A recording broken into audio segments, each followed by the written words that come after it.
Hello everyone, welcome back to my channel. তো চলে এসেছি আজকে একটা নতুন ভিডিও নিয়ে। তো এই ভিডিওটা হচ্ছে উল্টো রথের ভিডিও। তো এই উল্টো রথের দিন রাহিকে নিয়ে আমি আর রাকেশ চলে গিয়েছিলাম একটু ডাক্তারের কাছে। আর এখন কিন্তু বাজে হচ্ছে 6:45 মতো। আর ডাক্তারের কাছে যেতে যাওয়ার পথে দেখতেই পাচ্ছ তোমরা যে রথ নিয়ে সবাই বেরিয়ে পড়েছে। আর একটা দুটো রথ না, প্রচুর রথ আমরা দেখলাম। আর এই প্রত্যেকটা রথের সামনে কিন্তু এরকম লম্বা একটা লাইন, যেখানে সবাই সেজে গুজে ঢাকঢোল নিয়ে যাচ্ছে। আমি কিন্তু রথে যেহেতু এখানে থাকি না, ওই বাড়িতে চলে যাই, কারণ ছুটি থাকলে আমরা ওই বাড়িতে যাই। তো সেই জন্য রথে কিন্তু এরকম আমি কোনোদিনও দেখিনি এখানে, কারণ সামনে যেহেতু রথতলাতে রথযাত্রা উপলক্ষে প্রচন্ড ভিড় হয় আর ওখানে অনেক মেলাও বসে। তো সেই কারণে আর রাহিকে নিয়ে ওখানে আমাদের যাওয়া হয়নি। এমনিতেও রাকেশের যেহেতু শুধু রথযাত্রাতে ছুটি থাকে, কারণ উল্টো রথে তো বেশিরভাগ ছুটি থাকে না, শুধুমাত্র আজকে সানডে পড়েছিল বলে তাই জন্য ছুটি হয়েছে। তো সেই জন্য আর কি আমাদের উল্টো রথে কোনোবার বেরানো হয় না। ফাইনালি রথ চলে এসেছে। আর এই দেখো এখানে কত সুন্দর রথটাকে সাজিয়েছে আলো আর ফুল দিয়ে। তো এখানে একজন আমাদের প্রসাদ দিতে যাচ্ছিল। আর সব থেকে বড় কথা, আমার হাতে 3টে প্রসাদই পড়েছে, মানে 3টে বাতাসাই আমাদের জন্য দিয়েছে। তো রথ দেখে প্রসাদ খেয়ে এখন আমরা চলে এসেছি ডাক্তারের চেম্বারে। এখান থেকে এইটুখানি আসতে আমাদের প্রায় 20-25 মিনিট লেগে গেছে। এবারে চেম্বারে এসে দেখছি যে প্রচুর ভিড়, মানে প্রত্যেকটা বাচ্চারই এই ওয়েদার নিয়ে প্রচুর শরীর খারাপ হয়েছে। কারো জ্বর, কারো সর্দি, কারো কাশি। রাহিকে যে কারণে নিয়ে গেছিলাম সেটা হচ্ছে আগের ব্লগে তো তোমরা দেখতেই পেয়েছো যে ওর স্কুলে পিটিএম ছিল। তো সেখান থেকে ফেরার পথে একটু জামাটা ভিজে গিয়েছিল ওর।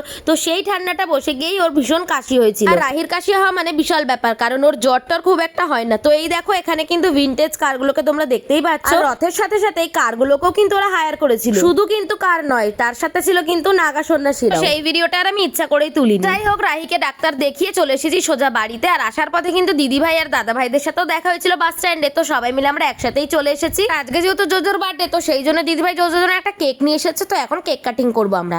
Happy birthday to you. Happy birthday to you. Happy birthday, Jojo. Happy birthday to you. Come on, come on. Happy birthday to you. Happy birthday to you. Happy birthday, dear Guno. Happy birthday to you. Chondon, happy birthday to you. Happy birthday to you. Happy birthday, আমাদের JoJo. Happy birthday to you. তো তোমরা দেখতেই পেলে জোজোর birthday উপলক্ষে একটা ছোট্ট celebration হলো। দিদিভাই ওর জন্য একটা কেক নিয়ে এসেছিল, সেটাই কাটিং করা হলো। এখন আমরা ঘরের সবাই মিলে বসে বসে একটু গল্প করছিলাম। আর তোজো গেছে পড়তে, এখনো তোজো আসেনি। তো দাদা ভাই এখান থেকে যাবে হচ্ছে তোজোকে নিয়ে আসতে। See you. Enjoy. বিদেশ যাচ্ছ? তো দাদা ভাই তোজোকে নিয়ে চলে এসেছে। আর এখন কিন্তু 10:30 মতো বেজে গিয়েছে। আর এই দেখো এখানে নদও চলে এসেছে পড়ে ঠোরে। তো সবাইকে একসাথে ঘরে খেতে দিয়েছিলাম, কারণ সেদিনকে খুব গরম পড়েছিল। তো সেই জন্য ডাইনিং আর কাউকে বসাইনি। জোজো কিন্তু আমাদের খাইয়েছিল হচ্ছে রাইস আর চিলি চিকেন। আর জোজোকে কিন্তু আমরা গিফটে দিয়েছিলাম, দিদি ভাই দিয়েছিল একটা ট্রলি আর আমি দিয়েছিলাম একটা পিঠের ব্যাগ। আর এই দুটো আমরা প্ল্যান করেই দিয়েছি, কারণ জোজো এদিক ওদিক টুকটাক অনেক জায়গাতেই ঘুরতে যায়। আর ওর যেহেতু ব্যাগ ছিল না, তো সেই জন্য দিদি ভাই ট্রলি আর আমি ব্যাগ দিলাম। যাই হোক চলে এলাম পরের দিন বিকেলবেলা। রাহির শরীরটা আজকে অনেকটাই ভালো আছে। তো সেই জন্য রাহিকে নিয়ে চলে এলাম ওর ডান্স ক্লাসে, ডান্সে করাতে।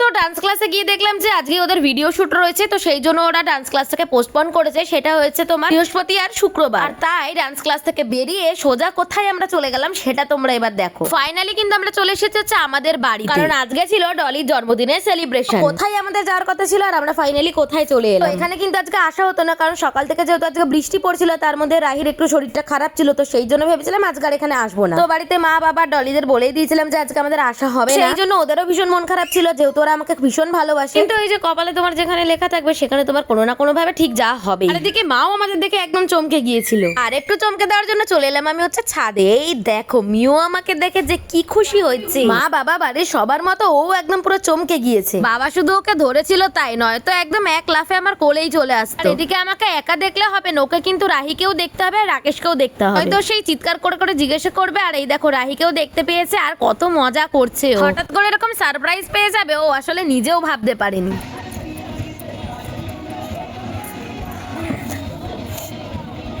কি নাচ করা লাগবে? এ মা। হ্যাঁ? আর এদিকে নিচে যেহেতু প্রচুর জোরে বক্স বাজছিল, তো সেই জন্য রাহি আর আমি একটু ছাদের মধ্যে টুক করে একটু নেচে নিলাম। অনেকক্ষণ ধরে নাচছিল, তো আমাকে বলছে যে মাম্মা আসো তুমিও একটু আমার সাথে নাচ করবে। তো এমনিতেই যা সুন্দর সুন্দর গান চলছিল, তো সেটা দেখে আর নিজেকে ধরে রাখতে পারলাম না, তাই একটুখানি নেচেই নিলাম। আর এদিকে আমি যে চলে এসেছি সেটা একদম ডলিরা জানতোও না, তো সেই জন্য আমি মাকে বললাম যে চলো ওদের ঘরে গিয়ে সারপ্রাইজটা দেওয়া যাক। আর এদিকে ফোন করে বলেছিলাম যে আমি আজকে আর আসতে পারবো না। বার্থডে গার্ল, কেমন লাগলো আমার সারপ্রাইজ? সারপ্রাইজটা খালি ভিডিও করতে পারবে। আচ্ছা আবার হয়ে যাবে আরেকবার। হ্যাঁ। তো যাই হোক, এখন 8:30টার মতো বেজে গিয়েছে, আর কালকে যেহেতু রাইড স্কুল রয়েছে, তো সেই জন্য একটু তাড়াতাড়ি বেরিয়ে গেলাম। আর এদিকে একটু মিওকেও টাটা করে নিলাম। আমরা চলে যাওয়ার সময় মিওর কিন্তু প্রচন্ড মন খারাপ হয়। তো যাই হোক, এখন যাচ্ছি আমি ডলিদের ঘরে। আর এই যে ডলিকে আমি বার্থডে গিফট দিলাম, যেহেতু খুবই শর্ট টাইম ছিল সেই জন্য ওর জন্য কিছু কিনে আনতে পারিনি, তো সেই জন্য ওকে টাকা দিয়ে দিলাম, বললাম তুই তোর পছন্দ মতো কিছু কিনে নিস। আর একটা ক্যাডবেরি সেলিব্রেশন এনেছিলাম ওর জন্য। আর ওইদিকে বারবার করে বলছিল আর একটু সময় থেকে যাও, কারণ ও কেক কাটিং করবে একটু পরে। তো সেই জন্য বললাম যে তুই কেকটা দেখা আমাদের তাহলেই হবে, কারণ এখন আর পসিবল না অতক্ষণ থাকা। আর এদিকে ওর অনেক বন্ধু যেহেতু এখন এসে পৌঁছায়নি, তো সেই জন্য আর কেকটাও কাটিং করতে পারলো না। বললাম যে কোনো ব্যাপার না, তুই বন্ধুদের সাথে কেকটা কাট, আমি এখনই তো বাড়ি চলে যাবো। তো যাই হোক, এবার আমার বাড়ি চলে যাওয়ার পালা। আর এদিকে আমি দাদার বৌদি ভাইকে একটু টাটা করে দিচ্ছিলাম, টাটা। যেহেতু আমরা তাড়াতাড়ি চলে যাচ্ছি সেই জন্য বাবুদার বৌদি আমাকে খাবার প্যাক করে দিয়েছে, তো বাড়িতে গিয়ে আমরা খাবো। তো চলো এবার আমাদের সোজা বাড়িতে যাওয়ার পালা। আর এই যে এখন আমরা চলে এসেছি হচ্ছে বালির ব্রিজে। আর এদিকে যেতে যেতে আমি ভবতারিণী মাকে এটাই বলছিলাম যে প্লিজ মা এখন বৃষ্টিটা যেন না হয়, কারণ এই মুহূর্তে বৃষ্টি পড়লে একদম আমরা তিনজনেই ভিজে স্নান হয়ে যেতাম। ফাইনালি আমরা ভালোই চলে এলাম হচ্ছে বাড়িতে। আজকের ভিডিওটা তোমাদের কেমন লাগলো সেটা তোমরা অবশ্যই জানিও। আর ভালো লাগলে লাইক কমেন্ট সাবস্ক্রাইব করে দিও। আর আজকে মেনুতে ছিল কিন্তু বিরিয়ানি, চিকেন চাপ, চাটনি আর মিষ্টি। তো টাটা সবাইকে, দেখাবো অন্য একটা ব্লগে।